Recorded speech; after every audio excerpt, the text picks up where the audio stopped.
And what's going on, everybody? Welcome back to Let's Talk Movies. I'm Brad. No, Miguel. And episode number 82, making this up from last night. We didn't plan on, and I'll take the blame on that. We didn't plan on having to reschedule that show, but I just had a buku hell of a day, and I was not in the frame of mind to do a show. But we're back, and you get to look at our faces for the next hour or two, and it's gonna be great. So, Miguel, my friend, how you doing? Doing good. Recovering from a little bit of a fever that I had yesterday. Which, I was still ready to do the show. Fever yesterday? Yeah, I had a little bit of a fever, but it's all right. It ain't COVID, so shut the fuck up. I already got coronavirus.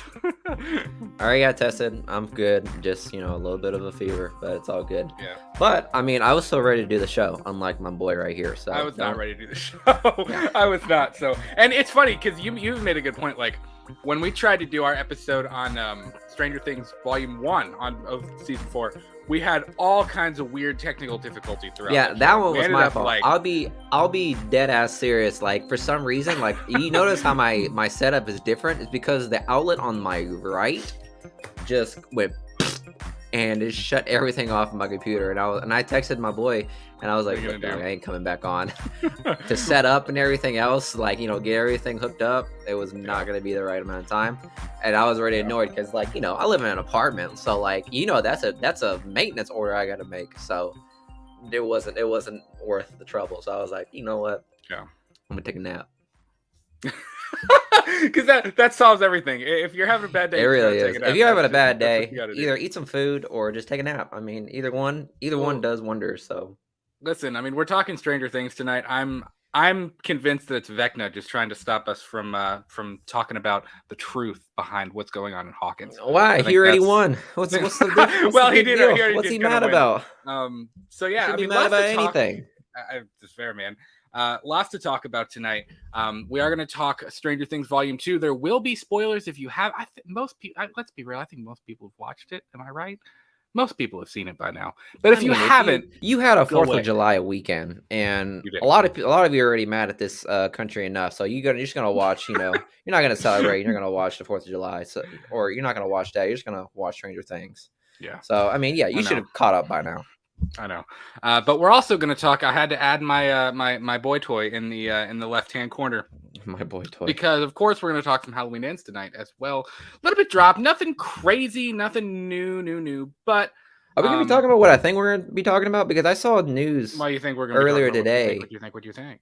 Earlier today about how it's going to diverge from the past previous 2 films. We're going to talk about that a little bit. I have a couple of ideas on what that might mean. Again, nothing nothing new, earth-shattering information, just some interesting things to talk about. And I like that. Like, listen, I know a lot of people want that juicy butt cheeks information. Like, they want the goods that you got to dig down deep for.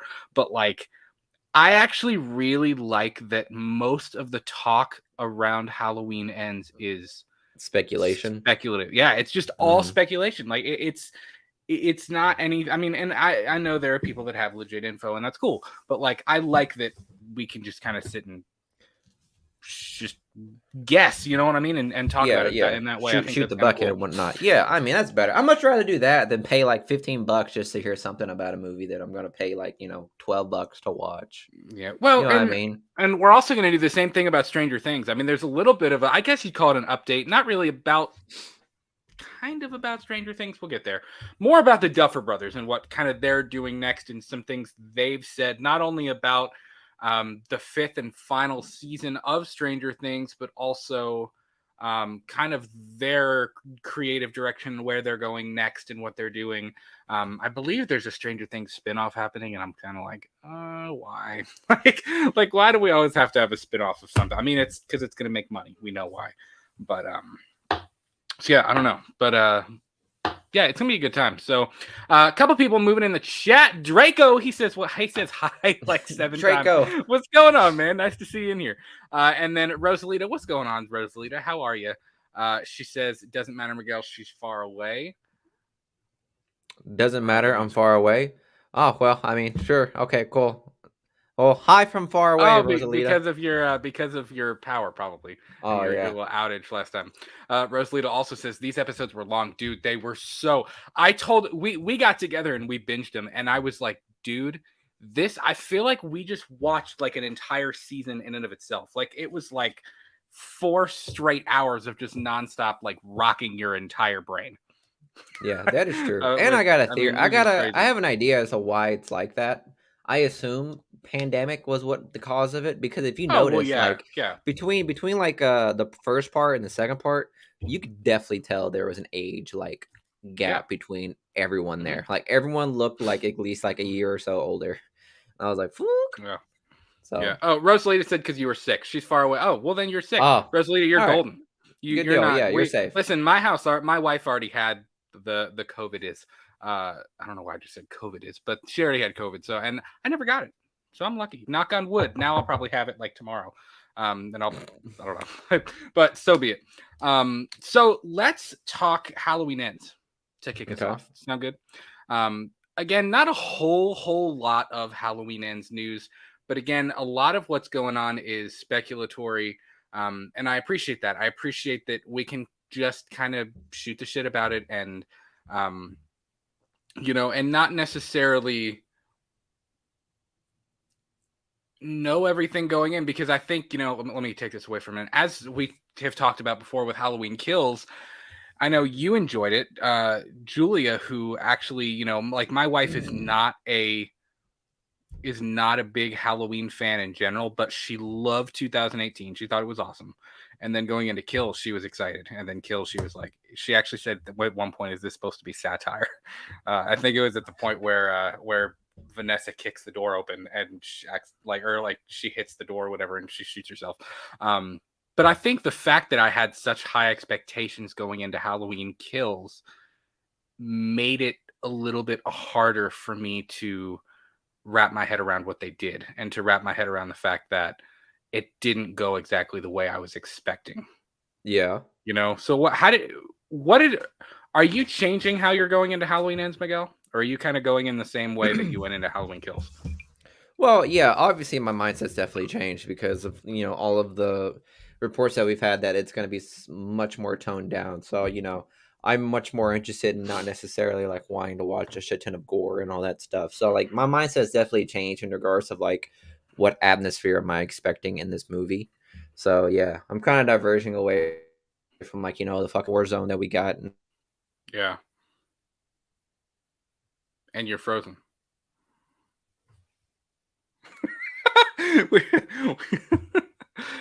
Frozen solid. Even tell me, did we lose internet for a hot second? I don't know. It was storming out. Is it storming right now? It's still kind of cloudy. What did you just miss? Oh my god! If I lose power at all in this fucking in this I show, don't think you I'm did. gonna flip I this think we're table. good. Just say what you just said again. I'm just saying, my Again, hands are it's up and I'm ready I'm to telling fucking you, go every for single time we talk Stranger Things, this happens. it. So what'd you miss? All of it. What didn't we miss? Oh my You were god! like, yeah, so it's gonna be kind of toned down, and I'm excited. And then I got Oh this. my fucking god!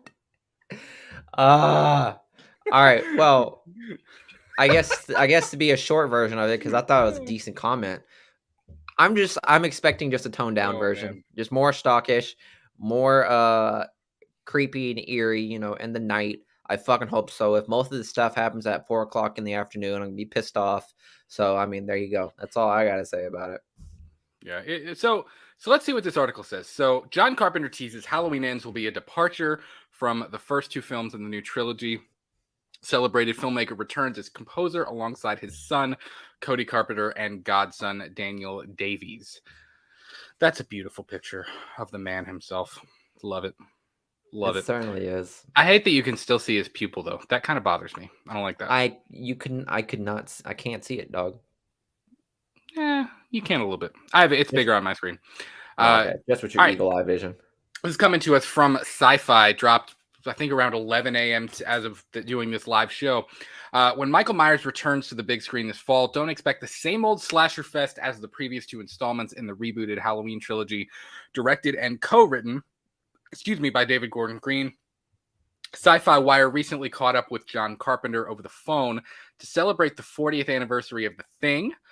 Congrats to John Carpenter on the 40th anniversary of The Thing. And just couldn't resist asking about the celebrated filmmaker about Halloween Ends, which he's scoring alongside his son, Cody Carpenter, and godson, Daniel Davies. Well, it's Halloween and it ends, he answered with a little chuckle. It's Halloween and it ends. Solid answer. That's all you need to know. You'll see it as a departure from the others. It's interesting. Dave is a really good director. I love working with him.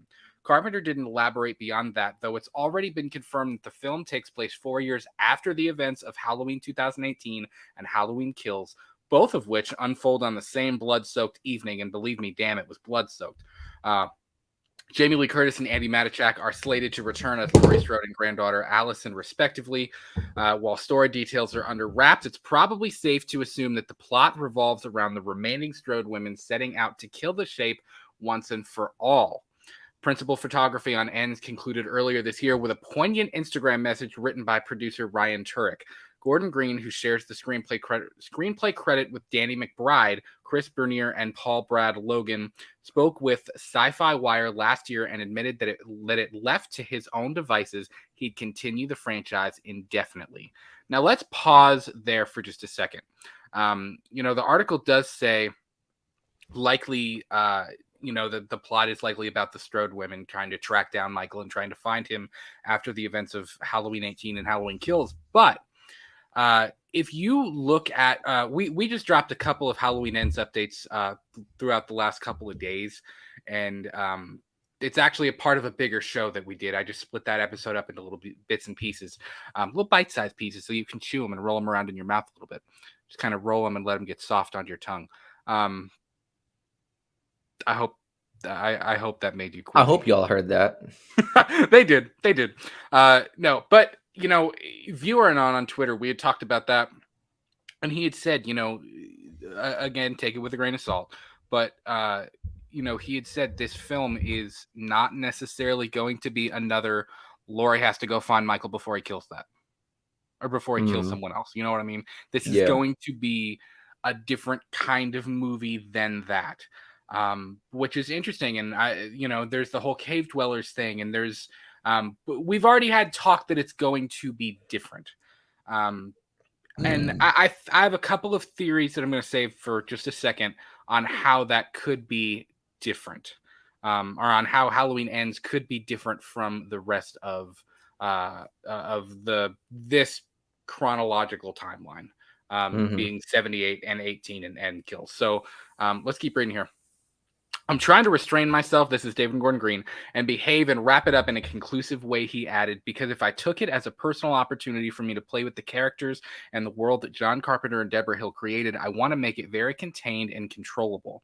I want to be a curator of the property for a minute, and I want to do some quality control, for lack of a better term, and have some fun in that wheelhouse, and then say goodnight and let the next generation and the next filmmaker and the next creative idea take over with that mythology.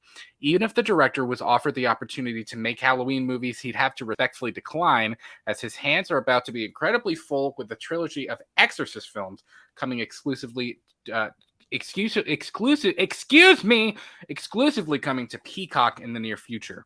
Ellen Bernstein is locked in to reprise the character of Chris McNeil, mother of Linda Blair's possessed Reagan in the 1973 original, while Hamilton star Leslie Odom Jr. has been cast in an undisclosed role. What I hope to do with The Exorcist is the same thing we did with Halloween. Jason Blum remarked last fall, Halloween, the first John Carpenter movie, was great, and the second movie was okay, and the rest of them were not very good. That's debatable. And then we came, it's true, but it's also debatable.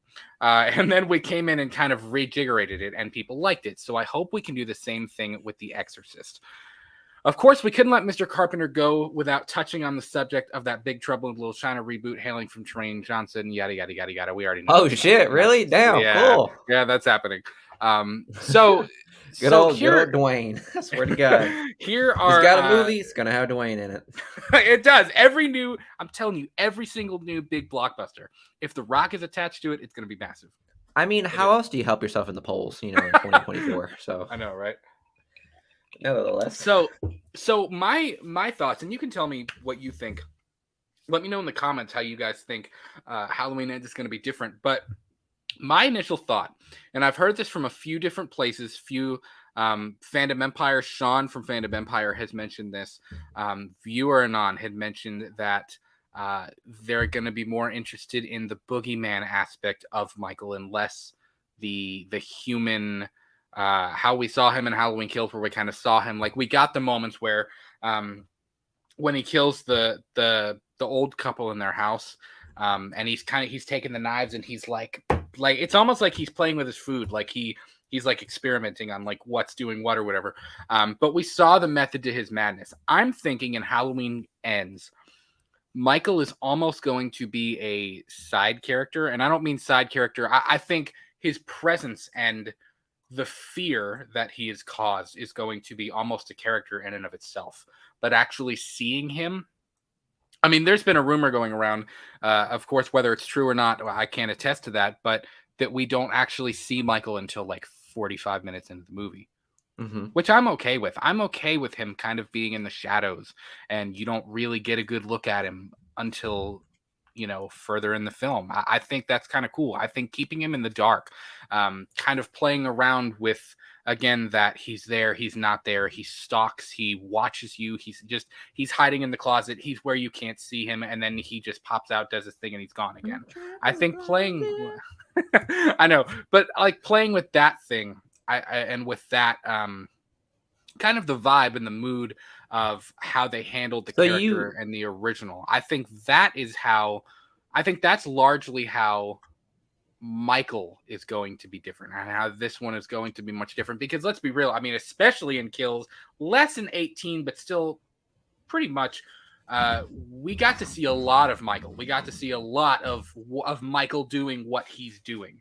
And I think Ends, he's going to be a little bit more, even if you go back to what Ryan Turek had said originally, it's going to, or did Ryan Turek say that, or did, I can't remember who said that. Might have been Erwin Yablans that said that. Somebody said something. Yeah, somebody said something about it being more contained and a smaller film. So that's my thoughts on Michael. Miguel, so would you? I was gonna ask. So would you agree with like my theory back when we talked like a couple, like I think it was. Hold on. Back in the fucking small little niblets of videos that we've had, rolling around in your mouth. Would you agree with my would you agree with my theory in regards of like how they're gonna like portray Michael throughout this final installment in this trilogy?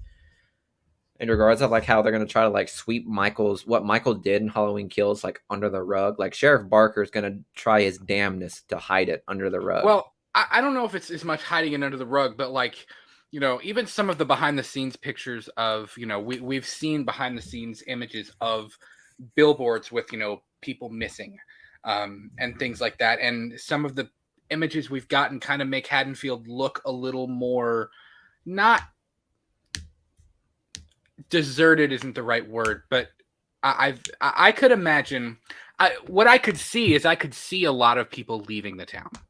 I could see a lot of people being like, dude, I'm out. Like, no way. Like, 50 people died in one night as a result of a crime that happened 40 years ago. Like, I'm out. Like, I'm not doing this anymore. I think I could see there being like a mass exodus after Halloween 2018. And I mean, Haddonfield is already a pretty small town. I mean, it's small town, Midwest feel anyway. So I think if a lot of people leave, I could see it being kind of empty and a little bit more, things aren't really taken care of as much. It's I could see it being more like that. So I don't know if it's going to be necessarily Barker sweeping it under the rug, but I think I could definitely see people kind of talking about the legend of Michael and the legend of what happened that night. And it's kind of like, we don't talk about it, but everybody talks about it kind of thing. You know what I mean?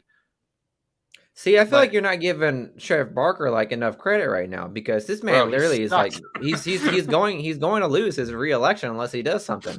And one of the things I think he will do is try to sweep Michael Myers' return under the rug, and then he's going to blame an inside joke in case yeah, right.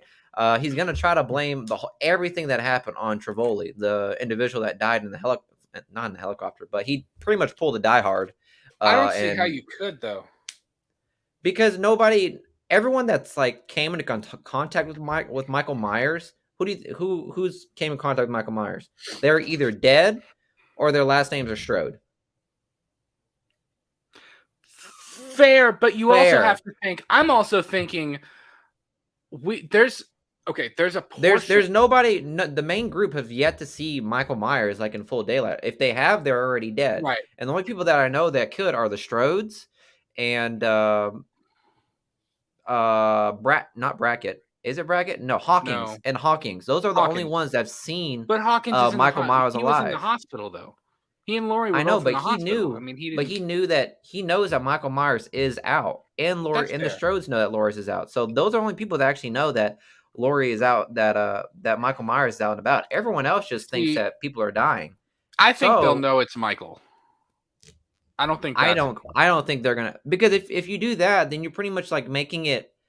Everyone's gonna be way too high on alert, and Michael's ability to like run around in the night and be all stockish is gonna be really fucking hard, because they see a guy in a mask, they're gonna assume, okay, yeah, that is Michael. Like everyone high alert. So I think Sheriff Barker is really gonna try to sweep this under the rug, blame everything on Trivoli, and then just make everyone think that Trivoli died. It's over. People are still leaving because they're believing the lore of Michael Myers, but Sheriff Barker is trying to keep everyone in town, saying, "Hey guys, look, Trivoli's dead. He's the one that killed that entire mass group on that street, and then he's the one that killed Karen. Like those are the people. Like Trivoli's the one that killed. He escaped from the asylum, but he died before all of that happened. He can easily like make that known that like the people died. Like, oh, this could have happened before his death. We finally got him at the hospital. Mouth shut. Huh? I'm challenging the crap out of you. How do you think he's going to keep everybody's mouth shut though if that happens?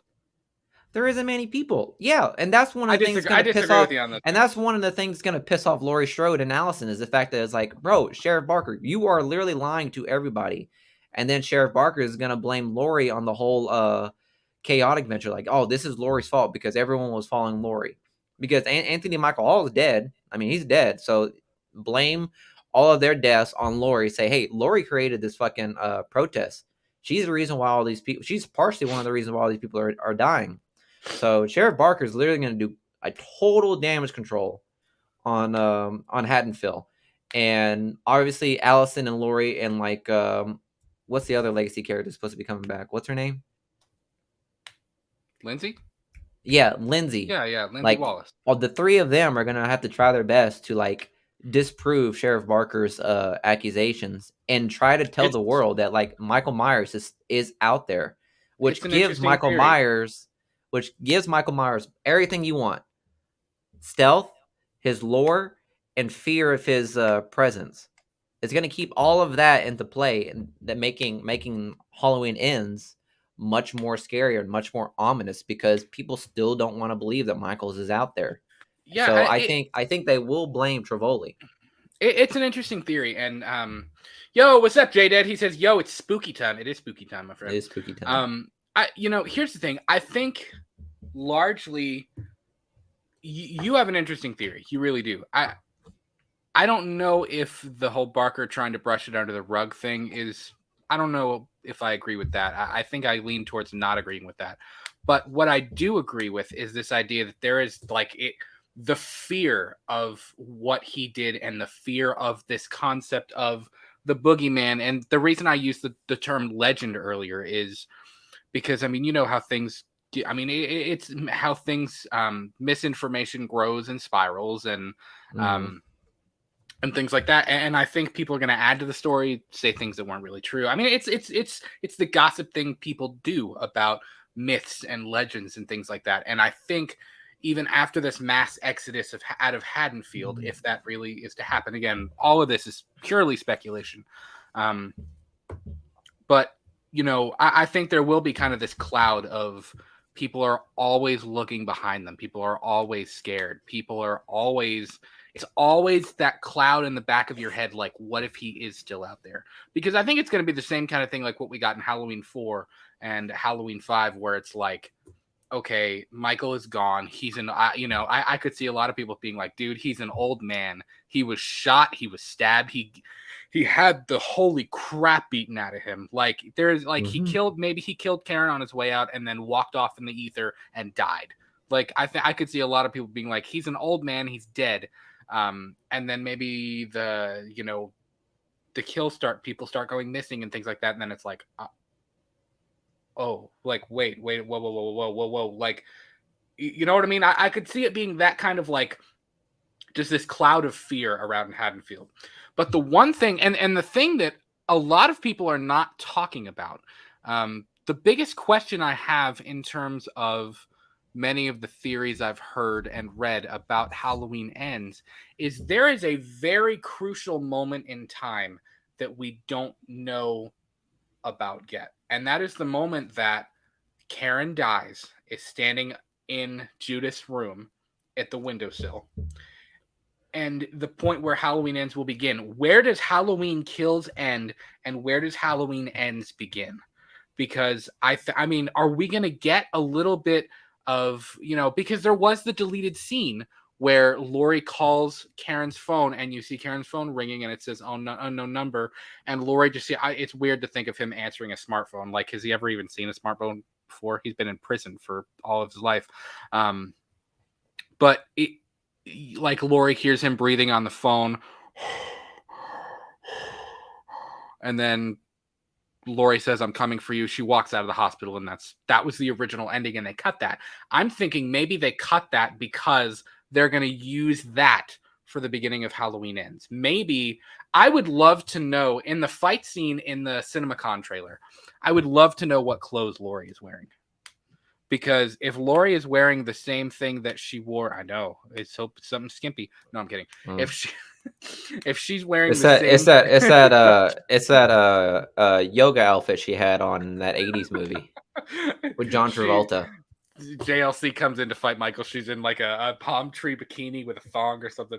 No, but if she's wearing the same clothes that she wore in Halloween Kills, in that scene where she kicks Michael on the table and she stabs his hand and whatever else from the CinemaCon trailer, we know that Laurie, the same night of Halloween Kills, as like a prologue to the events of Halloween Ends, Laurie leaves the hospital, makes it to the Myers house, and has this fight with Michael. I mean, that could happen on the same night. I don't know that it does. Is it at the Myers house? I don't know. I'm gonna piss you off right now.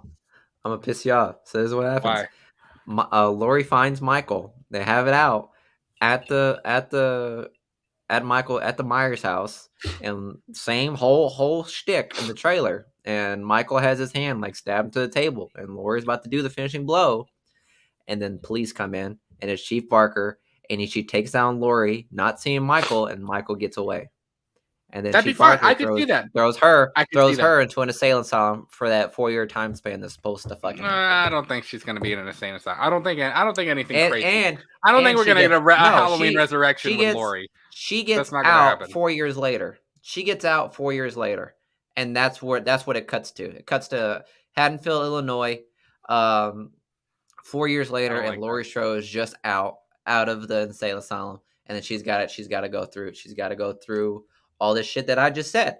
I mean, I didn't write the script. I don't like it. But if it's like that, I promise to God, Brad, you give me a reach round because I was so fucking right. I mean, I'll do that anyways. No, I'm kidding. Okay. I don't like that at all. I could see, maybe they tackle Laurie and he escapes or something like that, or but again, that I think that period of time is really, really crucial. And who knows, Halloween Ends might just begin 4 years later, and maybe he got away. My only thing, and put the other kind of half to this, so you have Laurie and that phone call. Who knows if we'll actually see that as canon footage or not? But you also have the fact that, I mean, dude, go back and watch Halloween Ends. The Myers house was surrounded. There were paramedics and I mean, like, not that house specifically, but I mean, the street was littered with people.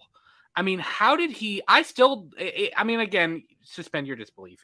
I don't need this answered, but you have to think he made it from a couple blocks away where he slaughtered Tommy and Brackett and all of the other members of the mob, especially the old lady with the iron, made it I mean, like, it's funny to think. Could you imagine him like he's shot? And he's like he kills Tommy finally, and he's like, he like term it like T-1000, like runs like it through people's backyards, and then gets to his house, and he's like, and then makes it upstairs to Karen. Like he made it into his house and all the way upstairs. No, Michael Without Myers had anybody like a seeing 5. him. You know? Yeah, Michael Myers had a 5-star rating in his GTA wanted level. He hit left down, right trigger, XB 712, Wasted. and then he initiated invisibility. Calmly walked at 5 minutes invisibility that he has, and then when it expires, he's right in front of Karen. Then boom, there you go. How else do you think he gets through all those fucking cops? Yeah, I don't make the rules, but that's the way mods work. Interesting. So, I mean, it's going to be different. I have a lot of questions, and I think as do we, man. As do we. To round out our Halloween Ends conversation, I like that I'm going into Halloween Ends with questions rather than expectations. I think that's a perfect way of putting it. I have a lot of questions about, the end of Halloween Kills. I have a lot of questions about where Michael's been, the state of things in this small little haunted town. I mean, where Laurie is. There's a lot of. I could see Ends being very heavy because there is going to be a lot of very heavy emotion going on. I mean, Laurie.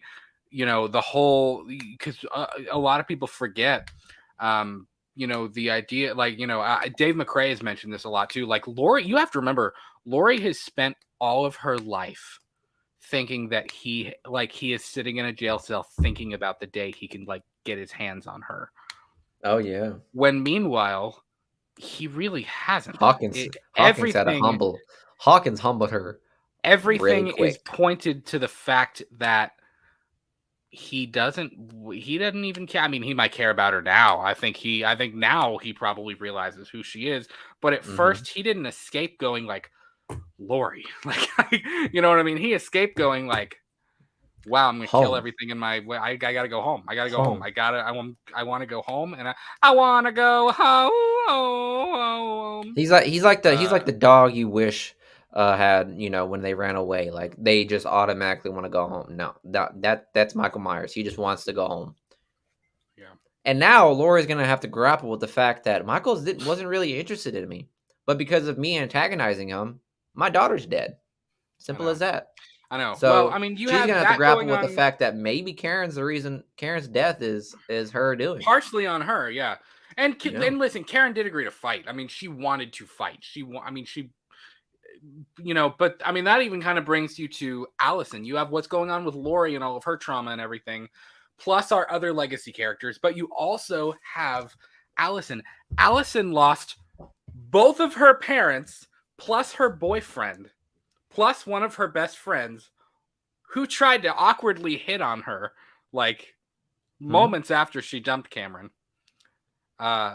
All in the same. Like she lost like everybody closest to her except for Laurie. That down bad devil him. I mean, like seriously. So I don't know. Let us know your thoughts. I can see Allison. Having animosity towards Laurie for like a good duration of the movie. 100%. Yeah. I think like mental 4 years health down the line, is going to be a big part of this movie. I think 4 years down the line, after knowing that Michael wasn't really going after Laurie Strode, yeah, I'd be pissed too if my family was dead. I could see, they wanted to say, she says trauma was kind of the theme of Halloween 2018. Misinformation and mob mentality was kind of the theme of Halloween Kills.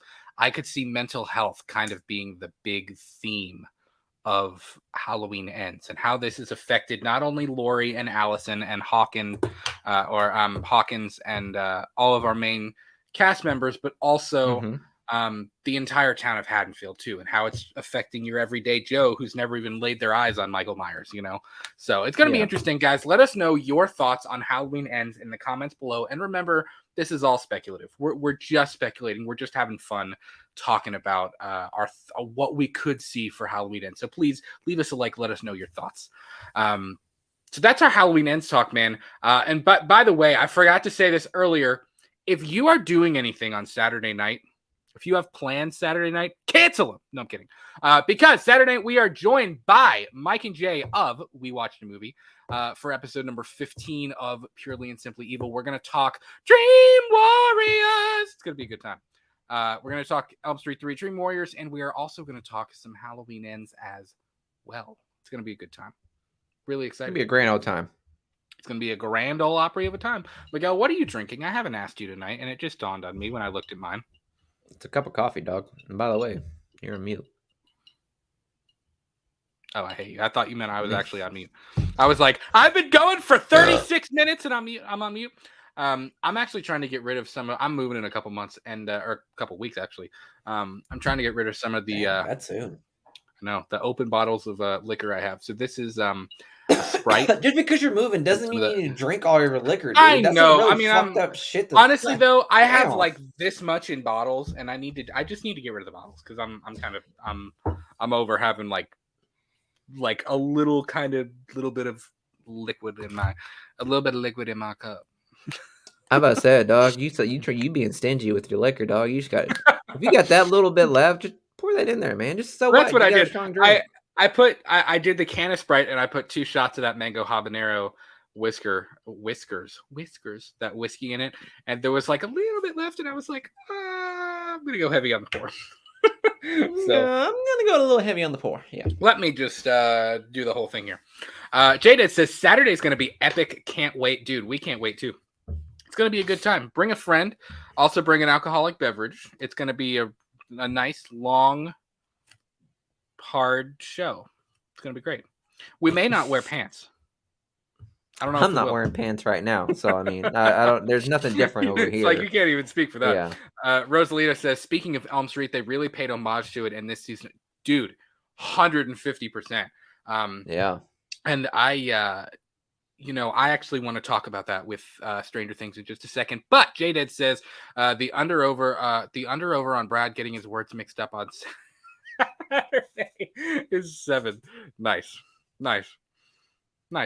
I've done pretty well. I haven't got any words mixed up tonight. I don't know. We'll see how that 2 shots of habanero whiskey goes. That's fair. So let's talk Stranger Things, man. Again, if you have not, what is my computer doing? There we go. If you have not seen Volume 2 of Stranger Things, Season 4, goodbye. We love you, but get out of here. We'll talk to you later. Miguel and I got together. We binged Season 4 of Stranger Things with our ladies. And we got some Mexican before we did it too, which was awesome. It was a really nice life decision. Miguel, tell us a little bit about your thoughts on the big finale of the penultimate season of Stranger Things. The what? The penultimate season. That means second to last. It's penultimate. That's a lot of music people use that as. That's a big word for a college graduate, if I do say so myself. What, bro? You're a college graduate. What are you talking about? That don't mean shit, dog. That's a piece of paper. No. So that might as well be on a post-it note. The season finale of Stranger Things. Wild ride. I'll be honest. Yeah.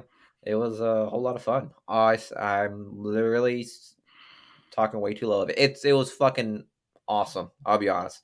It started out from the gate like balls to the wall, and it kept going with that same mentality all the way to the fucking end. It did. So, yeah. I'll tell you what. The first image I had seen of anybody's reaction was actually, what's his name? The kid who plays Will, not Finn Wolfhard. God, it's gonna bother me. No, that's not Wolfhard. That's Skinny Boy. I know. What's his name? Noah Schnapp. Noah Schnapp had posted a I had to pull up the cast list. He had posted a picture of himself, and he was crying, and he was like, "Happy Stranger Things 4 finale." And I was like, "Oh crap!" And they had said there was going to be a body count. And there was a body count, but there were 5. We counted them. It wasn't as emotionally draining as I expected it to be. I thought we were losing at least 2 main characters, which arguably we did, but the Duffer Brothers really hinted at it. I'll be honest. I have thoughts on one of them, and I'm talking about Max. If you haven't realized, I thought it was going to be a lot more. It was emotional. This sounds like I'm dogging on it, and I'm really not. I thought I was going to be like sobbing by the end of it, and I wasn't. I teared up a little bit. I'll be honest. I did. I did a couple times. Oddly, I kind of expected Eddie. I felt like, man, Stranger Things. Like, listen, we killed Bob. We killed what's his slushy dude? What's his name? Yuri? No, not Yuri. No, not Yuri. From season 3, the slushy guy, the Russian guy. Yeah. No, not Dimitri. What was his name? Why am I like completely just crapping the bed? I think it's a little shitty that we don't even have the fucking cast list. Alexi. That's what it was. Yeah, they have a bad habit of killing people that you really care about a lot. You know? Yeah, and initially I thought they were gonna kill off like the Russians, like in that Russia storyline, and then I'd be like, "Dog, you're making a statement if you kill like over 3 Russians within 2 seasons." Well, and I'll say that even bringing up the Russian arc, like the Russian thing redeemed itself. I even said to you going into to volume 2, I was like, dude, because after Nancy's like nightmare, it was like straight back to Russia. I know, and I was like, I don't care. Like, dog, can we be done with? I was like, I don't care about this anymore. Like, I want to know what's going on in Hawkins. I don't really care about what's going on in Russia. But it redeemed it. They redeemed themselves because it was really cool seeing them escape, seeing the Demogorgon thing and the hive mind and how that affected everything. I will say, I really appreciate the fact that this show has never gotten old. There's never been a lull in. It really hasn't. It's never had a low point. I made it imperative to like mention this at the show, was the fact that like every single time like Stranger Things came on or like a new season came on, phenomenal. But that lull in between these shows, yeah, I end up finding myself like getting like, oh, okay, Stranger Things, I don't really care. Because I remember when we talked about like the behind the scenes of like Stranger Things, I wasn't particularly like into it. And I don't think you were either. I don't think you were like showing much enthusiasm in that as well. Maybe it was probably 12 o'clock at night. Oh, you're talking like almost a year ago when we were.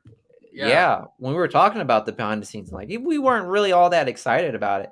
But then for some reason, every time it like the episodes drop and you'll watch it, you were just glued to that fucking chair. Like your butthole keisters right into that couch. You are not moving. I promise you. And that happens with every single season. So like I'm pretty impressed with like how well the Duffer Brothers can keep you glued on that fucking scene watching Stranger Things. Yeah, because if you guys don't know, if you've been following social media, the day it dropped, Netflix crashed for a hot hour. Yes, it did. Yeah.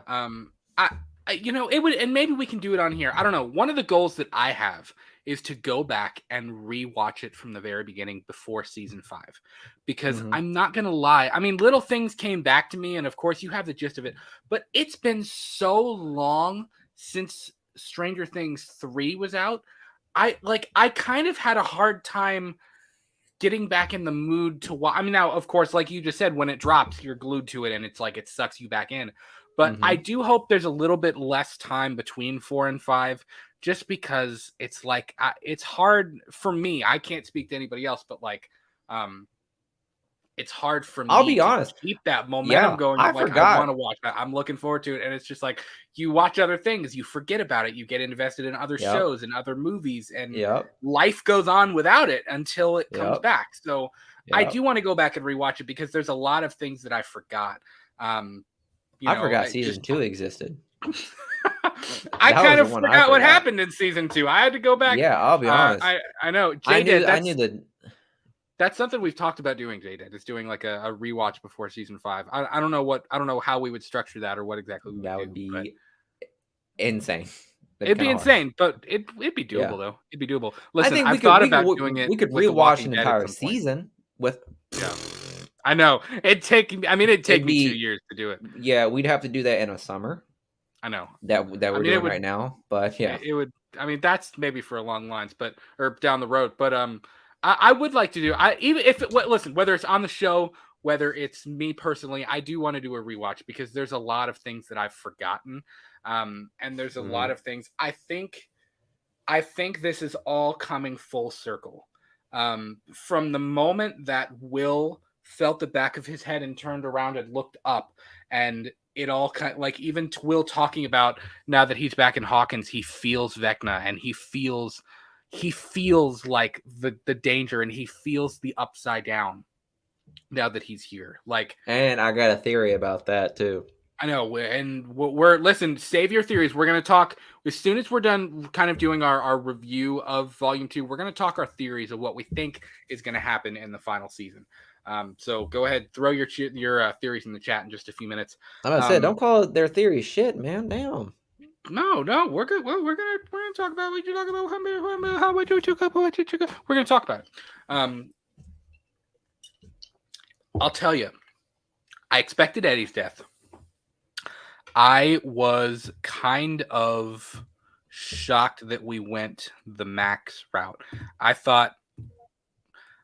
I actually thought, okay, there's going to be an unexpected death because we've already seen Max escape Vecna once in the running up that road in that moment, and from like episode 4. So I was like, okay, she's going to make it. There's going to be something unexpected that's going to happen, and somebody unexpected is going to die. And I'll tell you, Max has been the MVP of this season for me. I've really grown to like her character. She's arguably my favorite character in the show. And the moment that she lifted up, I was like, well, the moment that Lucas and Douchebag from High School Musical are fighting, and he stepped on her when he stepped on the cassette tape, I was like, they're gonna kill Max. I was like, it's gonna happen. They're gonna kill her. I was like, that's gonna be it. And when she started levitating, and when her arm went, I was like, that was death right there. I was like, there ain't no way. I was like, no. I was like, they're really gonna do this. You're really gonna do this. And then it was kind of like we actually like paused it and laughed because when Max and that scene was harrowing. I mean, listen, I've gone back and watched it like 10 times, just like I went back and watched her escaping Vecna the first time. Seeing the montage of Hopper with the Demodog right on top of him in the same exact way that Bob was, although Joyce saved Hopper this time because she couldn't save Bob. Seeing that lead up, I'd have died because I saw like a still of the two. Yeah, of her and Hopper, like between like the parallels between the two. Yeah, I was expecting like the CIA agent to like pull her away. And I was like, oh, is this how it's gonna work? Is this gonna work? Hopper dies, and then she falls in love with the CIA agent. You a hoe if that's the case. Jesus Christ, calm down, calm yourself. You really looking for a new baby daddy for Will, ain't you? Jesus. I told Miguel, I said, wouldn't it be awful if we've spent this entire season watching Hopper get tortured and beaten and we've gotten so like they're so close to escaping, and Hopper dies. I said that would be terrible. But I'm like, that was cool. It was a really emotional moment when Lucas looks up and he says, "Erica, help," and he's crying. Like they all deserve awards for that. Like that was an incredibly well done scene. But I'm not gonna lie, we paused it when Elle goes, no. Miguel was like, he said, what? He's like, what do you mean no? She's dying. Like, what? What do you mean? I said, Ray Skywalker, Ray Palpatine, you're gonna have force healing on that shit? Like, I don't know about it. Listen, I said, where is this in a lot of the other episodes? I like whenever she did that bullshit with fucking Max. I was like, I just want you to know right now, Eddie's currently bleeding out. Right? So if you want to help my boy out, that'd be great. Yeah. Well, here's the thing, and you know, I almost said Rosalia. I apologize. Rosalia says I knew Max wasn't dead. Yeah, I'm very confused. Jansen, what's going on, man? Glad you're here. I'm very confused by the Max angle. I don't know. I don't know what they're going to do with that because part of me, listen, as I said, I'm heartbroken that Max is paralyzed and blind and in a coma. Like, that's awful. The memes were hilarious at the end of the show because they showed her like sitting there like in bed and she was like, Max after carrying the entire season. Yeah. Well, and here's the thing. They built her up so much, and I I got attached to her character a lot. I think she was definitely the MVP of the entire thing. Yeah. But I don't understand. The problem going into season 5 is she's blind and paralyzed and in a coma. Like, why? I'm almost kind of like, why didn't you just kill her off? Like, and I am sure there's a reason behind keeping her alive, because I think it implied when Elle kind of is doing her, like when she spun the bottle and she's looking for her in that other, like in her mind or whatever, and she's Mm-hmm. calling for Max and she's not there. I think it's trying to imply that like she's brain dead or something, but I don't. There has to be something, and I'm going to say my theory, and you can tell me if you agree with me or not. I think there is going to be something to do with their bodies, because Max is laying there in this coma. Her body is Mm-hmm. severely injured. You also have Vecna, who will purposely, like very specifically, Will said he's hurt, he's injured, Mm-hmm. and Mm-hmm. he's angry, and he feels him, like he feels Vecna. I think there's a reason that Will said about Vecna is injured, like his physical person is injured. From the awesome Molotov cocktails and the shotgun blast. Dude, Nancy Wheeler was a badass. Bro, At the Nancy end of Wheeler, the keep a gun away from her, dog. show. She's awesome. Yeah. But yeah, I don't know if Vecna's gonna try to possess her body. I don't know if he's gonna try to come back through her body or something like that. Or if he's gonna hold her kind of ransom, or like, I don't know exactly what's gonna happen with Max's character. That's a big question that I have going into season 5. Laska, what's going on, my friend? Nice to have you. Miguel, what are some of the big questions you have going into season 5? I'm curious to see how much of a role Will has into this season, Yeah. or series finale, because one thing that we definitely did, and we really spent like a while looking at it, was the very first episode of Stranger Things. Whenever I told you that Vecna was definitely like in like the first episode of Stranger Things, like y'all can say your shit, y'all can say it's a Demogorgon, whatever you want to say, I but don't it's think so. 100% not a Demogorgon. 100% wasn't. I mean, yeah, they kind of played it off as like it could be a Demogorgon because a Demogorgon was running around Hawkins at some point, but I believe it was Vecna 100% because you heard the clock chimes and all that stuff. You saw how the lock was just picked out and all that stuff, and a Demogorgon does not have any of those capabilities of Yeah. doing that.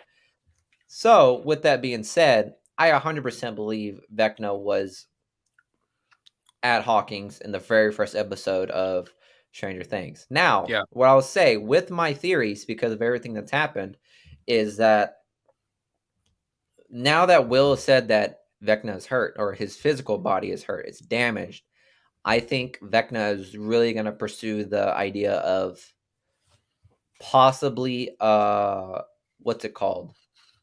Possessing Will, or possibly stealing his body, Yeah.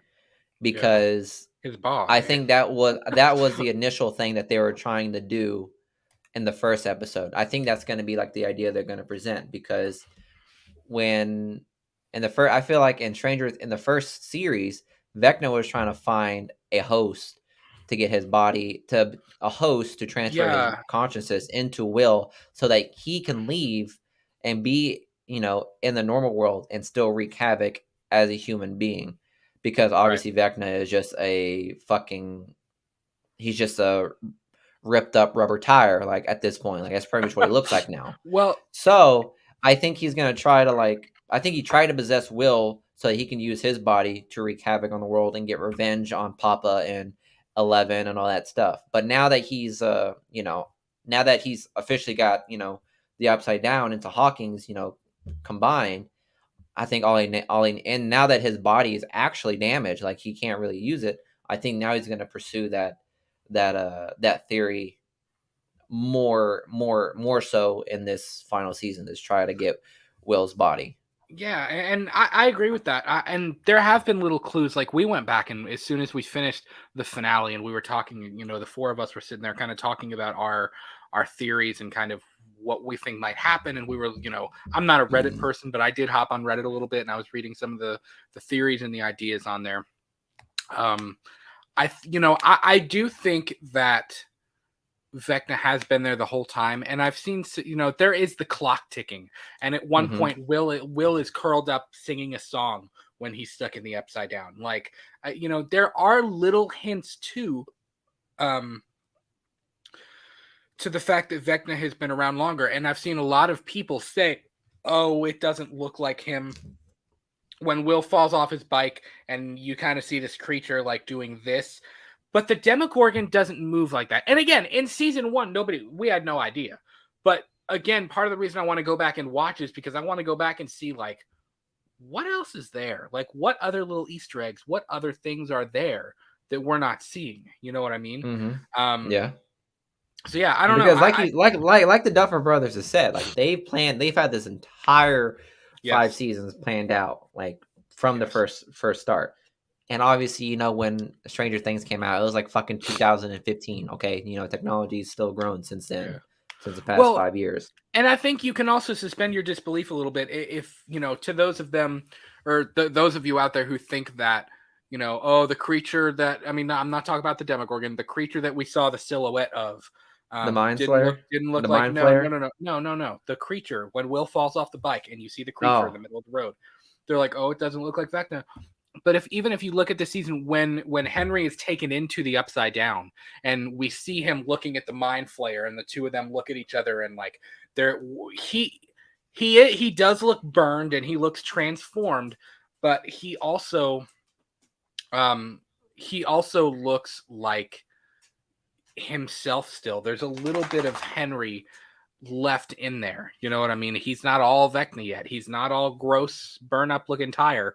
You know what I mean? Like you just said a little bit ago. So I could almost think, you could kind of chalk that up to maybe he was trying to figure out,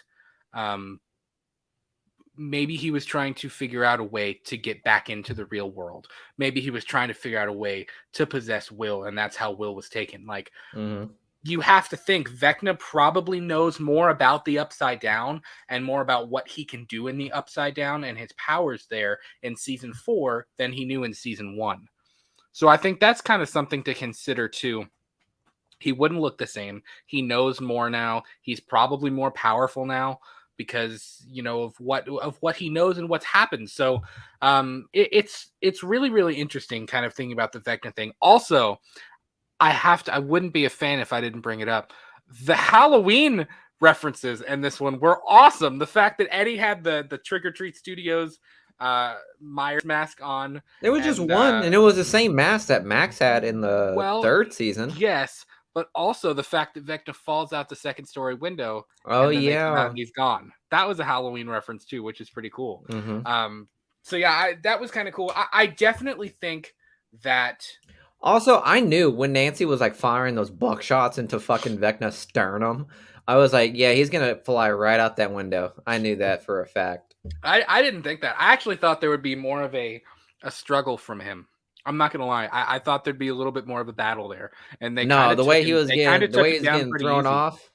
The way he was getting thrown off by those buckshots, I was like, okay, this is how Vecna escapes. Vecna is not dying, 100%. Yeah. The second they had that final confrontation between 11 and Vecna, I was like, yeah, this isn't going to be the last we see of Vecna. Vecna's going to be a continual problem. Yeah. Well, and it was really cool the way they did the mind battle thing, like when they're in the pizza joint and they made the salt bath for her, and like the whole scene when she picks her up and like turns him or whatever, and he says like 11 and whatever, and they have their whole battle, and that was really, really cool. It was cool to see that. But listen, by the way, people have been calling the number on the side of Argyle's pizza van. Dude, it's awesome. Let's call it. We're going to give it a call right now. Let's do it. So if you call, it's 805. Listen, it's 805-457-4992. If you call it, this is what happens. Let's see if we can hear it. Line is busy. It's clearly busy, yeah, because a lot of people are calling. That's not what I wanted. That's not what I wanted.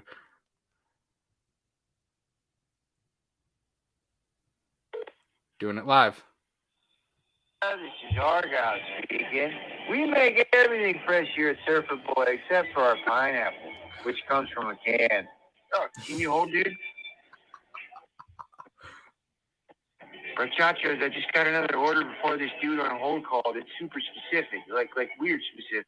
You ready? Yeah. Okay, so first, it's going to be a 6-inch crush, and it's got to be super yellow. I don't know. Don't ask me, man. That's what they said, okay? Now then we got to get the red sauce, okay? Just up to the edge on the crust, so don't go over. And next, they want, and this was really important, 4 chunks of white mozzarella, 3 habaneros, nice and bright orange, 2 green pepper slices, gotta let that habanero sing, man, and then 1, just 1, piece of blue cheese on top.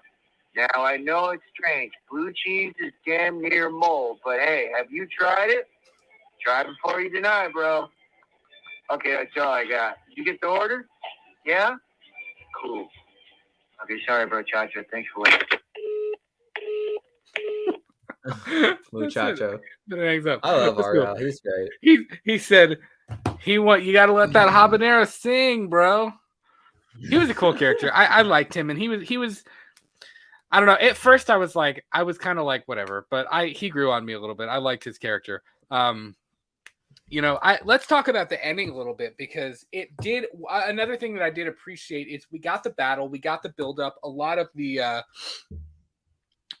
the story arcs did kind of come to a close with this thing. Vecna got what he wanted, so he did get Max.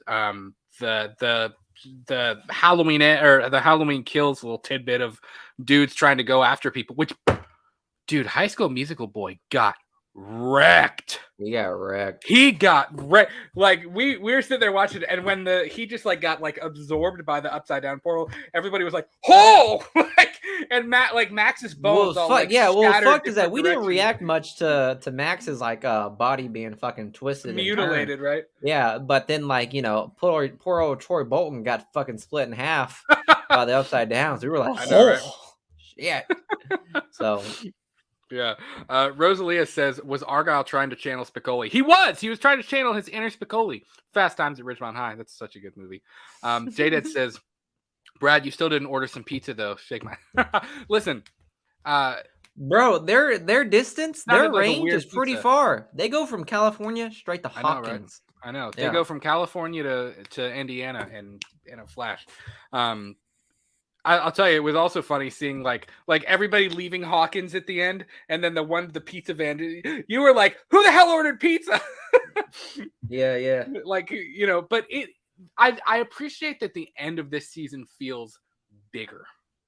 It feels much bigger. It feels like okay, and it's a double-edged sword, because it's like, okay, we've really stepped. Just when you think, wow, how do you step it up? We've stepped it up again. But the double-edged sword with that is it definitely feels like this series is coming to a close. And I felt that even in volume 1. It feels more like more like an epic now than. Yes, it does.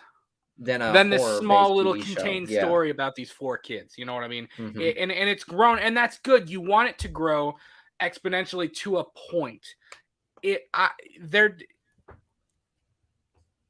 The Duffer brothers have said that all of 5 will take place in Hawkins, which I like that. I think that's necessary, because I'm not going to lie, it was a little Resident Evil 6-ish with the characters in so many different places. I was like, okay, there's a lot going on right now. That you have, we even kind of talked about that a little bit ago.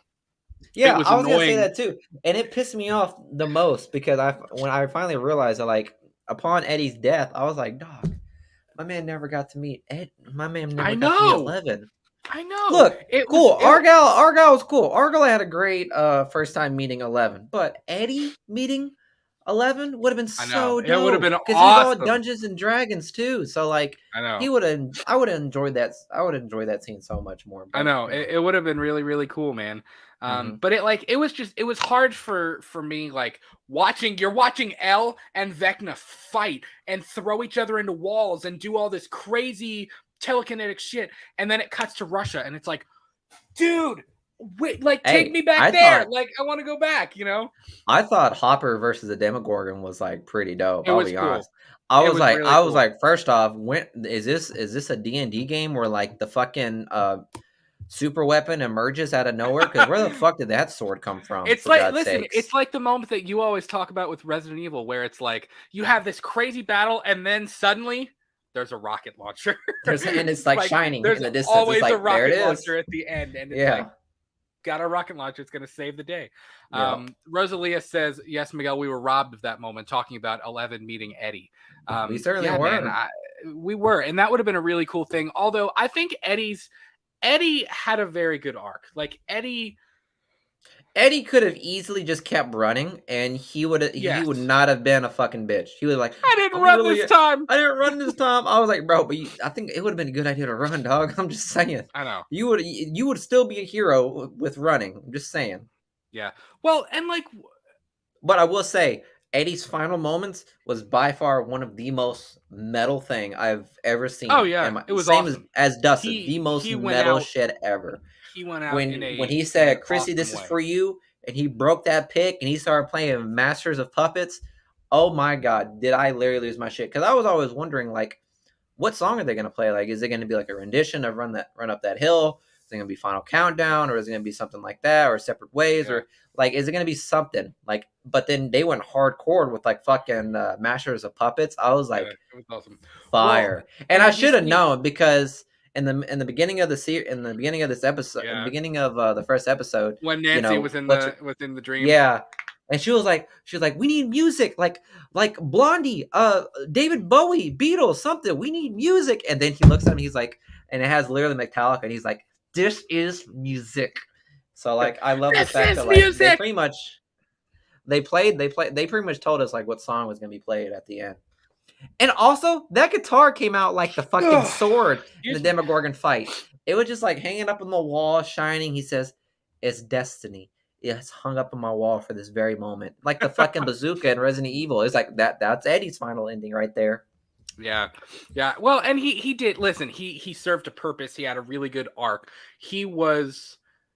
Eddie, in a way, was the heart of this season, and this is something that bothers me, you know, and it's a double-edged sword because it almost makes it more, it's very bittersweet. Like it's the same thing at the end of The Dark Knight when Batman takes the fall for everything, and it's like, are you kidding me? Like they don't know that he saved everybody, but it's a double-edged sword because it's like, but that almost makes it more heroic. You know what I mean? The fact that they did that. His story is my question. So much more tragic. It is because everybody still thinks that Eddie led this demonic cult or like this Satanist cult that started this whole thing, and you know, not necessarily the earthquake. I'm burping. Not necessarily the earthquake part, but all the murders. Chrissy's murder, the kid with the glasses. Like they think I have the hiccups now. I don't know what's going on. I can't feel my hands. Breathe. No, but like it's like you want the town to know that Eddie was a hero, that Eddie tried to do the right thing, that it was never Eddie's fault. So I'm curious to see, like, because it's kind of hard to hide this from the public now. Like pretty soon monsters and crap are going to start coming up out of those cracks. Like, and they're going to blame Eddie. I hope not. That's what pisses me off. I hope Eddie's name is cleared at some point. You notice from like the beginning of the season, like they were really perpetuating the whole ideology of like the way Troy Bolton, his group, and everyone else was talking about how like, oh, D&D is just like a demonic thing. That's the reason why that's why people die. That's why all these people started committing murders, because they play games like D&D. Like it's like that whole like, you know, video games make people crazy and all that shit. So like, and I hated that part of the episode. And I know that was such like a hot topic back in the fucking 80s. Like in the 80s was pretty wild. If you were into D&D, heavy metal. Oh, I see. Yeah. Yeah, like that whole like underlining like a theory, like, you know, underlining like thing that was going on. Like if you're in the 80s and you liked Metallica and you liked D&D and if you were liked a metalhead, witches and wizards, and if you were like into that type of type of stuff, you'd be like on like the watch list pretty much. Like, oh, we don't like Well, this. as they We don't said, like, you he's were a probably freak. gonna do something Like, stupid. they Yeah. called him a freak. They called him the town freak. Mm-hmm. Um, And that whole thing with like between Troy and fucking, I'm saying Troy, but we all know who the fuck we're talking about, okay? yeah, I know. Like, We know. yeah, between Troy and Lucas, whenever he was like, what have you done to her? Blah blah blah blah, and all that other stuff. And some people try to give good old Troy Bolton like the benefit of the doubt, like he's just trying to save Max. No, I was like, no, no. he did He not went know Max was too. in that building. He He did went not know way Max was too in that building. hardcore. All he knew was Lucas was in that building and he had a fucking python in his hand. He was like, I'm ready to kill this kid. Yeah, Like he was ready to kill him. way too hard. It Yeah. was kind of ridiculous.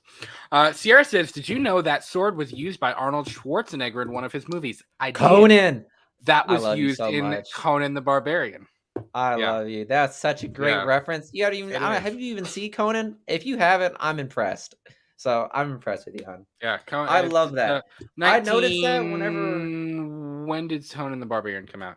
Oh, that was during his like last action hero movie stuff, like back when he was fucking yoked. Let's see, Conan the Barbarian, 1982. Yeah. So it was an 80s callback. Another good old Easter egg right there. It's pretty cool. Yeah. Used by Arnold Schwarzenegger. J-Dad says, yes, the glistening rocket launcher flashing on the edge of a broken down pier. LOL, Resident Evil 4 logic. For real though, it's like there's always something that saves the day right up at the end. Jansen Not Grub says, the thing that bothered me the most was Chrissy's death. Totally unexpected for Stranger Things. Got used to it though. Yeah, I kind of thought there would be a little bit more story with Chrissy's death. But it was just kind of like, I think that was also used though as a way, where it's like, okay, you feel for her, something's going on, something's wrong, she's having a problem. And then of course you had the moment that built up her and Eddie where it was like you kind of it was that moment where it's like barriers are broken because you have, as they call him, the freak, the metalhead, the guy who the punk kid who is also talking with the prom queen, pretty girl. She's a cheerleader, she's popular, and you kind of break that. And that was a really cool moment. So it's like you built up Chrissy and you built up her character. And then I think they used that when she dies at the end of episode 1. They used that as like an, we're going there. Like Rosalia says, the season was pretty violent. Like, I think that was a moment to make you go, oh crap. Like, Chrissy, wake up. I don't like this. I don't like this. Like that. I think they used that as something to, to kind of make you to open your eyes to be like, okay, we're going to go darker. Like this is going to be.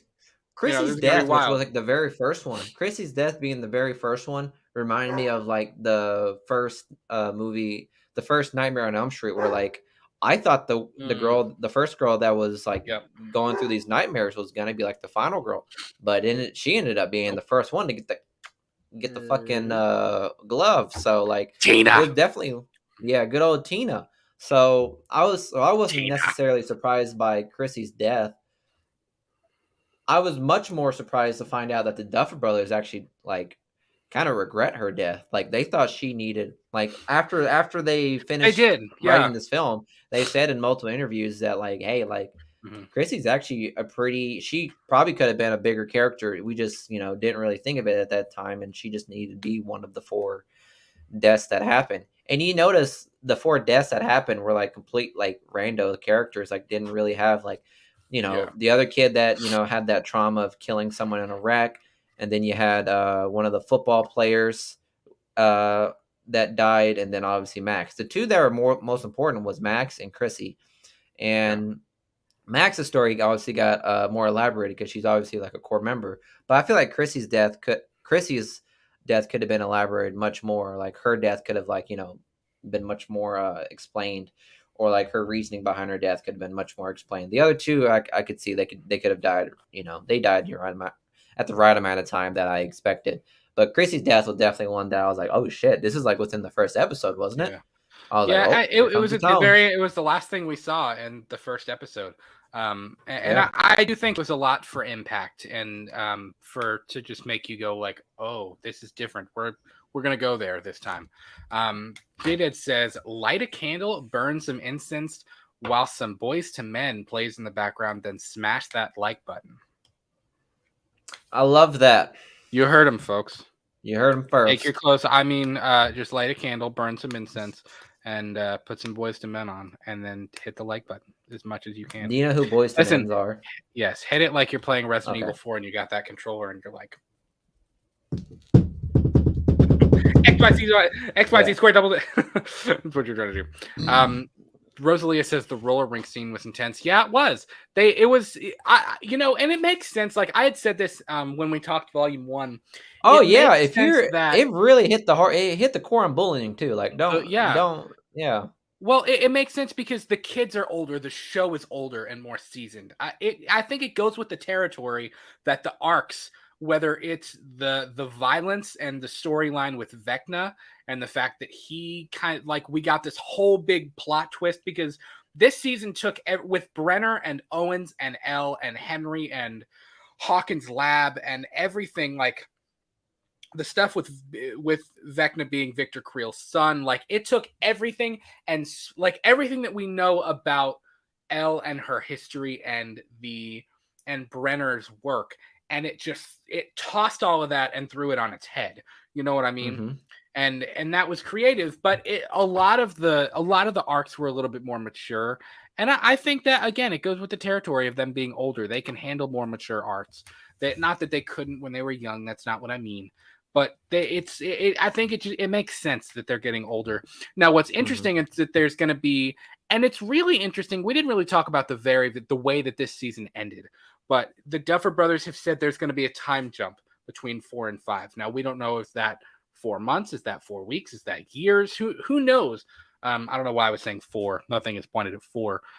Could be 10 years. Who knows? But I'm curious: is Hawkins just going to sit in this state for a year, for 2 years, for a couple months, for 6 months, for like how long is this time jump going to be? Because it makes sense. It'll probably catch us up with how old the kids actually are, because let's be real, they're like in their 20s. Like I think Sadie Sink is like 22 or 23 now. I mean, she's not, you know what I mean? Like she's probably in her 20s, yeah. I think she's 22. I think she might be the oldest. I think Millie Bobby Brown is maybe like 19 or 20. I don't know. But I mean, like, maybe it'll 18. And that's one of the things that low-key that's kind of like gross about like Hollywood is the fact that like Maxine or whoever the fuck plays her, she's like 21. Like she's 21, and yet when I saw this movie, I thought she was still like, in her 17s or like 17. Okay, but that I mean, it's supposed to make you think that though. That's the point. I mean, but then you got Millie Bobby Brown who just turned 18. So they automatically made her look like a fucking 30-year-old like woman and all that shit. And I was like, okay, that's a little grody. But I don't know. I was really surprised with how they're like a lot of people have a debate on this show about the age thing because it's like, well, they look older than freshmen in high school. Maybe this time jump will fix that a little bit, but I can forgive some of the age stuff. I can suspend my disbelief when it comes to they look older than the show is portraying them to be. My thing is with Millie Bobby Brown 11 looks like fucking Winona Ryder if she got some sleep. That's what she looks like because they look so similar. Just saying. Because I'm just saying. Put some bags under fucking Millie Bobby Brown's eyes, and the resemblance is uncanny. Whoa! I'll say that. I have to do it. I have to give it Jay Jonah. Oh man, that was a good one. I didn't expect you to say that. I'm not gonna lie. But no. So like, if you go back to the thumbnail that of this episode, when they're also forgive Michael Myers, he's not a part of it. But no, like when they're all standing on the hill and they're standing on that hill when they're looking at Hawkins on fire and the 4 cracks into the upside down and the smoke is pillowing out and stuff like that. Like, I would imagine like something's about to go down then. How long is this time jump? It almost doesn't make sense for there to be a 2-year time jump and then something happens. You know what I mean? It's like, but what? Unless they tie it into Vecna healing somehow and they tie it into the stuff going on with Will and Max and all that stuff. Like I have a lot of questions going into season 5. Like how exactly, if there is going to be a time jump, when is that exact? Like, how long is that? When does that take place? Things like that. You know what I mean? I'm not sure exactly. Like, what will have happened if there is a time jump during that jump between 4 and 5? That Hopefully, Will's hair goes somewhere else other than a bowl cut. Cause dog, I don't know. He's been rocking that haircut for fucking 2 decades at this point. Yeah, no. Jada says Winona Ryder was a real one. She used to date Johnny Depp. She did, dude. I'm not gonna. She did. It's funny. She's supposed to look tired and whatever in this show, but like, she used to be pretty hot. She used to be. Oh my god. Okay, that sounded. Nevertheless, Winona Ryder. yeah, you're beautiful. Winona Ryder is definitely a real one because she's one of the many people that spoke up for Johnny Depp. I need Actually, to all of Johnny insert Depp's my foot fucking, in my mouth because that came out. That so did not wrong. come out the way I intended it to. So but yeah, I Winona Ryder is definitely one of Johnny Depp's past relations that helped Johnny Depp in his case. So I mean, yeah, she's a real one, and she's a great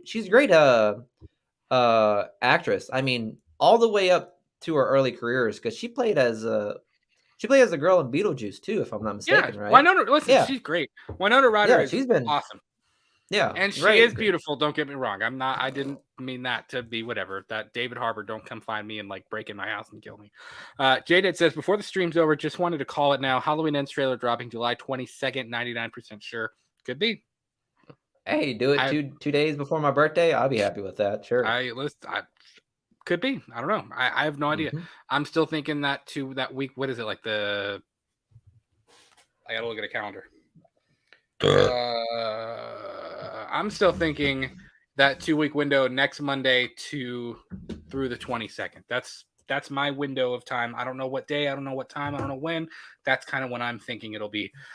Rosalia says the Reality Bites connection with Ethan Hawke's daughter Maya being in this. I'm not sure Ethan what Hawke's daughter is in this movie. No, Maya Hawke. No. Yes. Is Ethan Hawke's daughter in Stranger Things? Yes, it's Maya Hawke. Yes, I'm thinking of a different show. I'm thinking of I got confused because Judd Apatow's daughter is in Euphoria, and I was confused about that. Robin is Ethan Hawke's daughter. Robin, shut the fuck Steve. up. Yeah, that's Ethan Hawke's daughter. She's great. Yeah. Are you serious? I'm dead serious. Godly, holy shit. That's pretty cool. She looks exactly like him, doesn't she? I find it cool whenever big time actors and their, like sons and daughters of big time actors and actresses back in the 80s are like, entering it's pretty cool. I'll be honest. Really cool. It is cool. Like Ice Cube's son, I forgot what his name is. He's the spitting O'Shea Jackson Jr. Father. Yeah. When he did Straight Outta Compton, oh my god, you could not tell the difference. And he's been in a couple of decent good movies too. So like he's actually a good actor. Hitting the books. He's done really well. Yeah, man, lots and lots of questions about season 5 going into it. I thoroughly enjoyed season 4. I say season 4 is my favorite so far. I'm gonna have to go back and really watch the others because I think it's been too long for me to officially say season 4 is my favorite so far. But a lot of really, really good things. I feel more connected to all of our characters now than I think I ever have. So I've lost some connections with some of them in this season. I'll be honest. Sorry, go ahead. I was gonna say, like, in regards to like emotional connection to some characters, I've kind of lost it a little bit in some of them. Like Jonathan, Mike,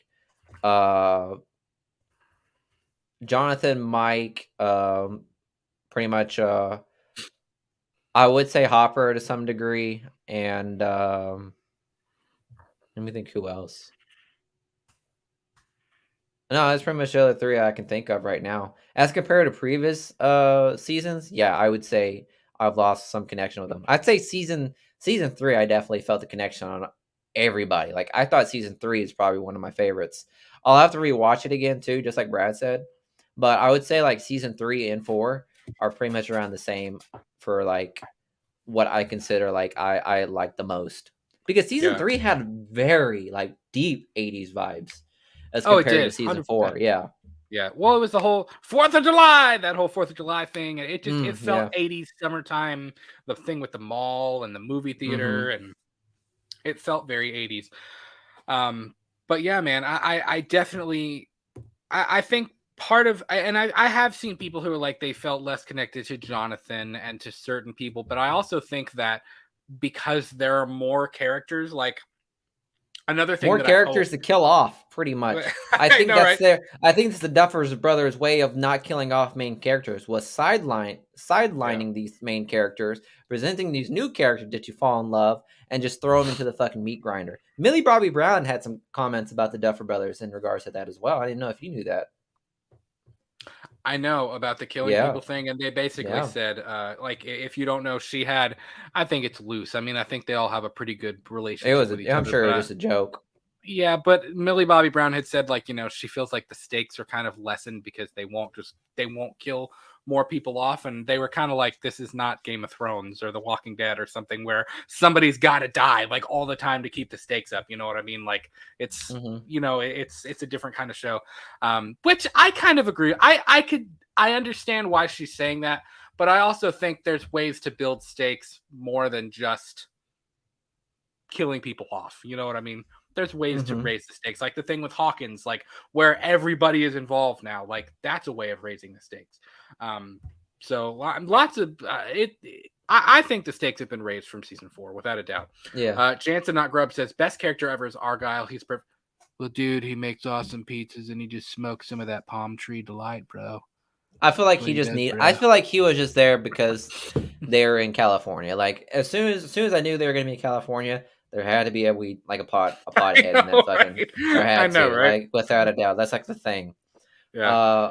Let me ask you this: out of the entire season so far, like, what was your best moments or so far, or best running thing going through the season? Oh, my favorite moment this season was when Max escapes to running up that hill. That was that, even like her quote unquote death scene was not as emotionally impactful as that moment. When Vecna's got her and she's crying and like she's levitating and like Steve tries to grab her and they fall backwards as she goes up, and like the awesome the remix of Running Up That Hill is playing, and like she's seeing the flashes of like the good times she's had with all her friends. Like the moment that she falls and starts running towards the light, like that one had me in tears more so than her death or even Eddie's death. That was my number. That's one of the best moments in a TV. I may put that as in my top 10 like favorite moments from a TV show of all time. That one got me. Yeah. It is a pretty good scene. I'd say that it's definitely something a lot of people have rewatched and whatnot. How about you? What was your favorite moment? It's funny because it's literally like there's two of the most like impactful scenes in this season alone, which was obviously Max's getaway scene and Eddie's fucking guitar solo. That was like the main thing. Cool. Nobody was ready for Max's escape scene, but everybody was waiting for Eddie's big old guitar scene, because when the trailer dropped and it showed Eddie playing the guitar in the upside down, everyone was like, "Oh, this is gonna be the most dopest scene ever." And guess what, man? They fucking delivered without a doubt. They delivered that thing in tenfold. So, it was awesome. Yeah, I would say that's probably definitely one of my scenes. A running gag that I've noticed, which not a lot of people notice, but there's something I've noticed, is the animosity towards Dustin and Ted, Mr. Wheeler. The animosity between those two is fucking hilarious. The way they've like grown throughout the time, like the way Dustin was on, I think, like season 2 or 3, whenever Dustin was like talking to Ted, and he's like, "You know what, Mr. Wheeler, you're no fucking help, whatever," and just leaves.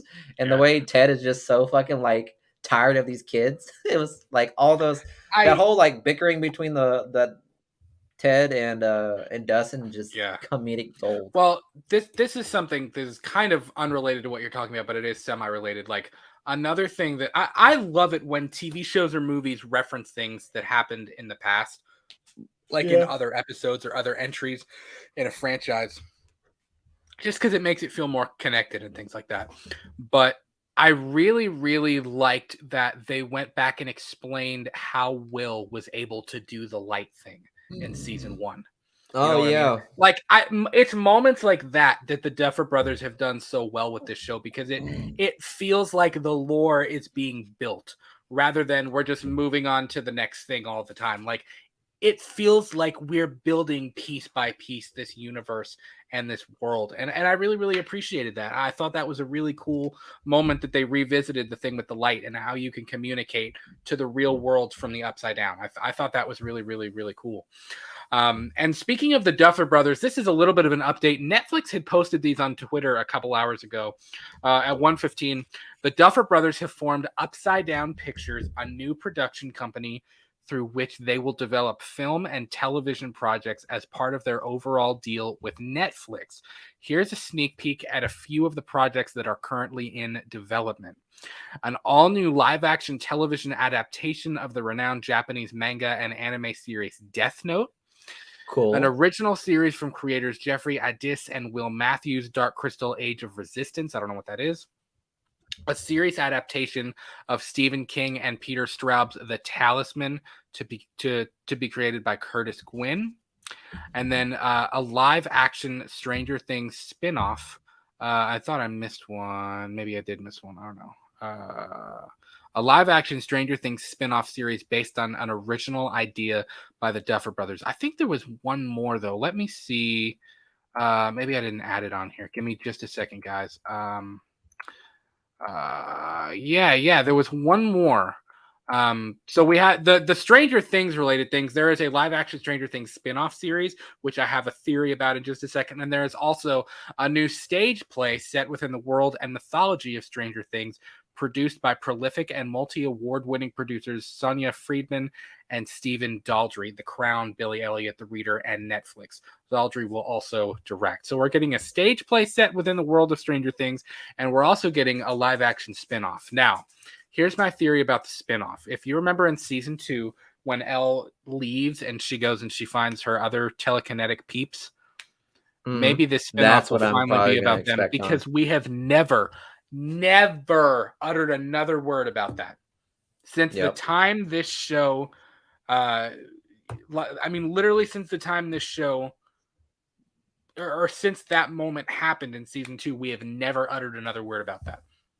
Yep, pretty much. So I say to this day, like, where the fuck has what's her name been? Oh, girl. I know, and I guess I would rather see it in a spinoff. What I don't want is I don't want them to randomly come back at the last minute and save the day for the show. Like I feel like that's gonna be such a cop out. I'm gonna be so mad if that happens, because it's like, where have you been? Like it's been 6 years since I've seen that. like I don't, you know what I mean? I don't remember that. I don't know who you are. Like but I could see a spinoff about that. 100%. And I think that would be kind of interesting. So I mean, it sounds like the Duffer Brothers have a lot going on in the future. And I mean, listen, they're great. I still say, if they're doing this Upside Down Pictures thing and they're starting their own production company, I still say that given what we have seen this season, I know there's been talk of Jason Blum wanting the rights to A Nightmare on Elm Street. I think anybody would be out of their friggin' mind if they did not approach the Duffer Brothers about writing the reboot or the reimagining of A Nightmare on Elm Street. I mean, if you look at the scene with Chrissy in the bathroom, is Stranger Things their audition tape for getting the rights? Yeah, seriously. I mean, I would honestly, like, where are you going to Wes Craven's estate, like. Seriously, I would really, really look into the Duffer Brothers, because I think they did an incredible job with the callbacks. And I mean, who knows? Maybe they wouldn't even do it. Maybe they'd say, hey, Vecna was kind of our Freddy Krueger character. That was kind of our nod, our ode to that character, having Robert Englund in this season. Like, that was our nod to A Nightmare on Elm Street. We don't want to take that on. And that might happen. But even if they just wrote it and you got somebody else to direct it, I mean, I think they could work wonders with that franchise. 100%. Let the Duffer Brothers write it and then it goes to Blumhouse. I can see that. Yeah, and you get somebody else to direct. Who knows? I'd love to see the Duffer Brothers do a spin-off with one of the characters from Stranger Things based in the 90s with a new conspiracy as a backdrop, like Steve as a noob FBI investigating aliens. That's awesome. Like I you like that. like an X-Files type thing, but it's to do with the Upside Down. That'd be Mm-hmm. pretty cool, man. Guys, if you have theories or final comments, throw them in the chat. To wrap this thing up, man, listen, Stranger Things 4 was definitely the biggest and the baddest season we've gotten so far. I definitely think that the final season is going to be really crazy. It's going to be a lot. It's going to be emotional. But again, it leaves me with a lot of questions. I have a lot of questions going in, similarly to what we talk about with Halloween Ends. I think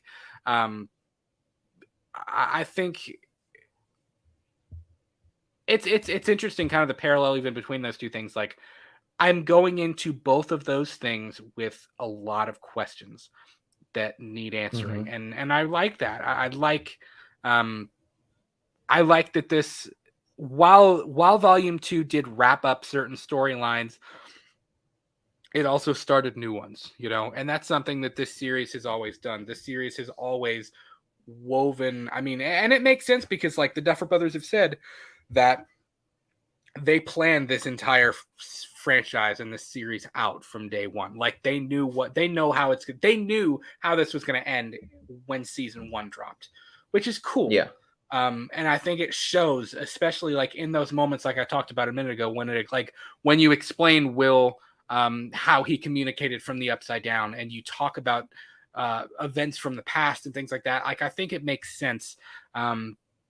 And it really shows that they're very, very skillful, very, very skillful writers. So, Miguel, your final thoughts on Stranger Things 4 Volume 2?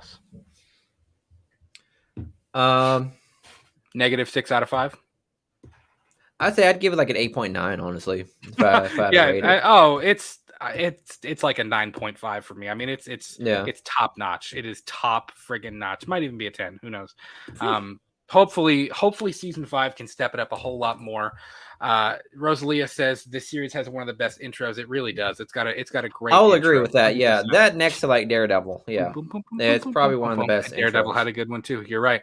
Mm-hmm. J-Dead says, yeah, brings me into it, man. J-Dead says, don't forget Saturday, guys. Mike and Jay hanging out with our boys again this Saturday. Mike and Jay are joining us for episode number 15 of Purely and Simply Evil. We're going to talk A Nightmare on Elm Street Part 3, Dream Warriors. It's going to be a deep, deep character study into Neil. No, I'm kidding. It's not. It's not. We're just going to talk about how bad Neil wants Nancy for like 2.5 hours. No, but we're also going to talk some Halloween Ends with them as well. We're going to talk their channel, and that is going to be a blasty blast of a time. You're going to love it. You're going to want to cancel your plans. If you have a date, listen, just take your date home, but don't do what you were thinking you're going to do. Sit on your couch and watch us. It's going to be great. It's going to be a good time. You'll definitely get a second date after watching us, guys. So let's say it like you'll that. 100% get a second date. Be sure to leave this episode a like, guys. I think that is going to do it for us in episode number 82 of Let's Talk Movies. You all are awesome. We are going to go see Thor: Love and Thunder, I believe, on Friday. So our commentary of Elm Street 3, by the way, dropped about an hour and a half ago. Dropped at 8 p.m. So you can watch our commentary of of Elm Street 3. We will drop our Thor: Love and Thunder spoiler-free review from the parking lot, because we all know we like to do that. As soon as we walk out of the theater with our thoughts, we will talk Thor: Love and Thunder in episode number 83 next Tuesday. Actually, no, we won't. Dang, we won't talk it next Tuesday. Thor: Love and Thunder? Yeah, we won't talk Thor: Love and Thunder next Tuesday because I'll be out of town. TBD. We'll see. We'll see when we talk Thor: Love and Thunder. But new episodes of our shows, whenever they may be, premiere every single Tuesday and Saturday at 8 p.m. and 10 a.m. Eastern. You can follow us on Twitter, Instagram, and TikTok at We Talk the Movies. Thank you so much to our awesome, awesome, awesome moderators. And we will talk to you guys soon. We love you. See you Saturday along with Mike and Jay. Peace. Hellfire. Chrissy, this is for you. This is for you. That was good.